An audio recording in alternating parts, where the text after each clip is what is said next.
Rafael Nadal has announced he is aiming to compete at the Australian Open, leaving Novak Djokovic with a vaccine decision to make in the context of the Grand Slam titles record. Rafael Nadal's surprise announcement that he could return to competitive action as early as next month may just pile the pressure on Novak Djokovic to make sure he doesn't miss the Australian Open.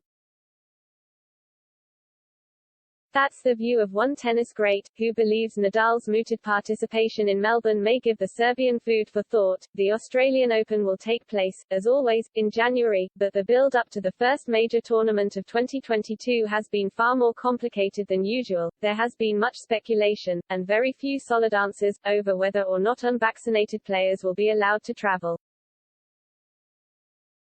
Australia's Prime Minister said recently that those who have not had the jab would be allowed to take part if they completed a 2-week quarantine period and submitted to daily testing. However, it didn't take long for Daniel Andrews, Premier of the state of Victoria in which the tournament will take place, to shut that idea down.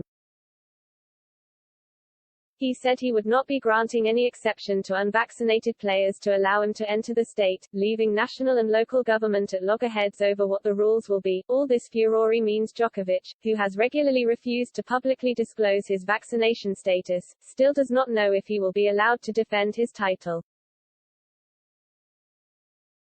If he gets the jab, or proves to officials that he is already fully vaccinated, then he will be able to travel for sure and follow all the same rules as everyone else, but if he doesn't, and the state of Victoria does not budge on its stance, then he will certainly miss the first Grand Slam of 2022. It was expected that both Roger Federer and Rafael Nadal would miss the competition too through injury, but the latter has now announced that he hopes to be fit and firing by then.